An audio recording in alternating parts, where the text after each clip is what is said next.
పూరా లోకల్. నమస్తే, welcome to పూరా లోకల్. ప్రస్తుతం మనం జాగృతి భవన్ లో ఎక్స్ కార్పొరేటర్ లలిత యాదవ్ తోటి ఉన్నాము. చెప్పండి, కవితని బీఆర్ఎస్ పార్టీ నుంచి సస్పెండ్ చేశారు, ఎట్లా చూస్తారు? ఎలా చూస్తున్నా, నిన్న ఏదైతే లెటర్ లీక్ చేశారు, నిన్న అక్క పేర్లు బయట పెట్టిందో దాని గురించి ఇది కుట్రపూరితంగా చేసిరు అనుకున్నాం. ఏనాడు ఇలా 100 రోజుల నుంచి అక్క అమెరికా నుంచి వచ్చిన కాడి నుంచి లెటర్ లీక్ చేసిన లీక్ వీరులు ఎవరు అని చెప్తే ఇప్పటి వరకు అది బయట పెట్టకుండా ఈ రోజు ఏదైతే సహచర ఎమ్మెల్సీ కవిత మీద అనుచిత వ్యాఖ్యలు చేస్తే అప్పుడు స్పందించని బీఆర్ఎస్ పార్టీ ఈ రోజు ఏదైతే నల్గొండ మాజీ మంత్రి వారి లిల్లీపూట్ అనే వ్యక్తి అక్క మీద మాటినిచ్చినాడు, అప్పుడు స్పందించని పార్టీ ఈ రోజు ఎందుకు స్పందించింది? అక్క కేసీఆర్ మీద జరుగుతుంది, కేసీఆర్ మీద సిబిఐ ఎంక్వైరీ ఎందుకు అని, ఆయన మీద ఒక అవినీతి మరకెందుకు వేస్తున్నారు అన్నందుక, అంటే పార్టీ బాగు కోరుకున్నందుక తన తండ్రిని ఇలా అనుచితంగా ఇలా అన్యాయంగా తండ్రిని మీద నెట్టేస్తున్న నెపానికి అన్నందుక ఈ రోజు పార్టీ అని అనిపిస్తుంది. యాజ్ ఎ కార్పొరేటర్ గా నేను కూడా అంటున్నాను, ఈ రోజు డైరెక్ట్ ఒక కేసీఆర్ కూతురు ఒక జాగృతి వ్యవస్థలో ఒక ఎమ్మెల్సీ ఉండి ఈమెకే రక్షణ కలిగి తండ్రి దగ్గర రావద్దు అని అసలు పోయినాక కూడా రాణిస్తే అరే మీ కేంద్రపై వాళ్ళ తండ్రి బిడ్డల మధ్యలో మీకెందుకు? 1,00,000 ఉంటాయి ఫ్యామిలీలో, ప్రతి ఒక్కరు ఫ్యామిలీలో గొడవలు ఉంటాయి. ఈనాడు ఏం చేస్తారు? ఆనాడు ఇలా ఈ కార్యక్రమంలో కేసీఆర్ కిందకి ఎట్లయితే నోటీసులు వచ్చినాయో, లిక్కర్ స్కామ్ లో కవితకి ఎట్లా వచ్చినాయో, కాళేశ్వరంలో హరీష్ రావుకి ఎందుకు వస్తున్నాయి, కేసీఆర్కి ఎందుకు వస్తున్నాయి? ఈ రోజు కాళేశ్వరం ఎందుకు చేసి తప్పుదాలు చేస్తేనే కదా దాన్ని ఎంక్వైరీ బయట పెట్టి కమిషన్ తీస్తే అప్పుడు హరీష్ రావు కూడా సస్పెండ్ చేస్తున్నామో. ఆయన ఏం లేదు, ఆయన చుట్టూ ఉండి దయ్యాలు చేరి మీరు ఒకగా దయ్యాలు వేదాలు వాళ్ళు ఇచ్చినట్టు మాట్లాడుకుంటూ ఈ రోజు కవితక్కని టార్గెట్ చేస్తే కవితక్క ఎప్పుడూ ఏం కాదు, ఎప్పటికైనా ఆ రక్తం నిజాయితీగానే ఉంటుంది.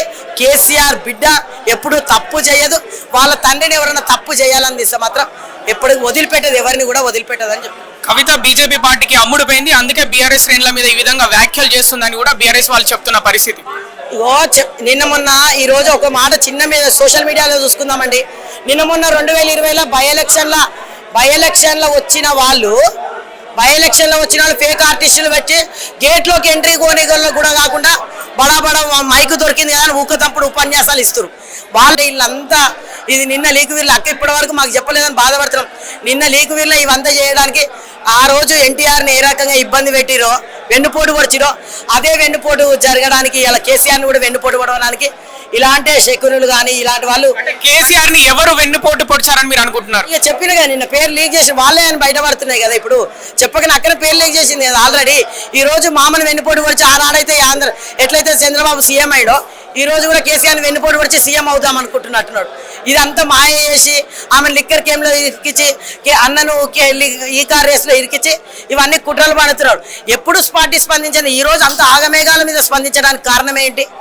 ఇక్కడ ఎంతమంది ఉన్నాయి, ఈయన ఇప్పుడు ఇదే టైంలో ఈయన యూకేకి వెళ్ళాలి, యూకేకి వెళ్ళినప్పుడు ఇవన్నీ రావాలి అని అంటే ఎంత ఆలోచన ప్రీ ప్లాన్డ్ గా చేసి ప్లాన్ ప్రకారం చేసిరంట కవితని. అంటే హరీష్ రావు వాళ్ళ కూతుర్ని అమెరికాలో జాయిన్ చేయడానికి వెళ్ళిన టైంలో నేను చెప్తే హరీష్ రావు 10 రోజులు 15 రోజులు అవైలబుల్లో ఉన్నాడు, ఏమైనా అనొచ్చు హరీష్ రావు అనే విధంగా మీరు ప్లాన్ ప్రకారం చేశారని వాళ్ళు అంటున్నారు. ముందు వచ్చిన చెవుల కానీ వెనుకొచ్చిన కొమ్ములు వాడు 1,000 మీకు చూపిస్తే 4,000 మళ్ళీ అదే లెటర్ లీక్ చేసినప్పుడు ఎక్కడ పోయింది? అప్పుడు ఆ తెలివంతా ఎక్కడ పోయింది దద్దమ్మలకి?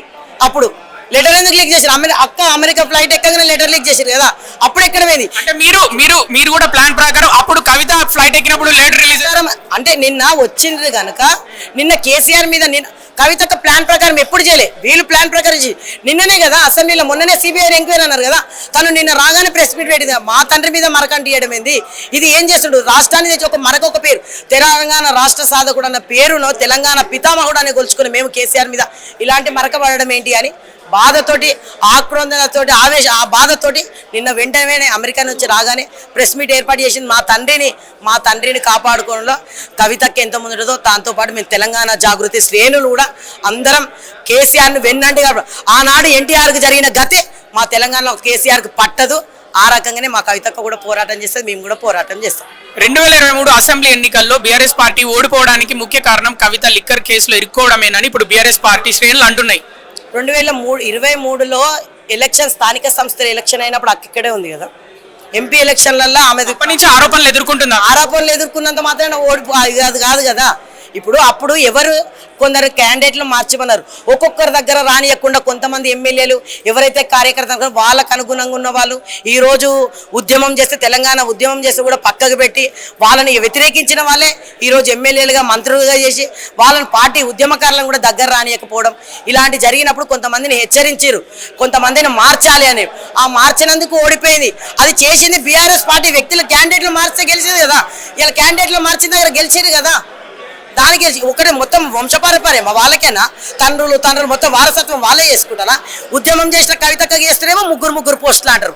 నువ్వు రావచ్చు, నువ్వు చనిపోగా మళ్ళీ ఎవరైనా చనిపోతావు వాళ్ళ భార్య కంటారు. ఇదేనా ఇక మొత్తం ఇక మీరు వారసత్వం చేయొచ్చు కానీ వేరే వాళ్ళు చేయడానికి లేదా? తెలంగాణ చరిత్రలో మొట్టమొదటిసారి ఒక మహిళ పార్టీ పెట్టబోతుంది. ఇంతవరకు ఏ మహిళ పార్టీ పెట్టలేదు. మరి ఎలా ఉండబోతుంది మీ పార్టీ? అంటే పెట్టబోతుందని వార్తలు వస్తున్నాయి, నిజంగా పెడుతుందా మరి పార్టీ? ఇప్పటి వరకు అయితే ఎలాంటి ఇన్ఫర్మేషన్ లేదు. ఎప్పటికైనా మా కేసీఆరే గురువు, కేసీఆరే దేవుడు అని చెప్పింది. ఇప్పటి వరకు అయితే పార్టీ ఆలోచన రాలేదు.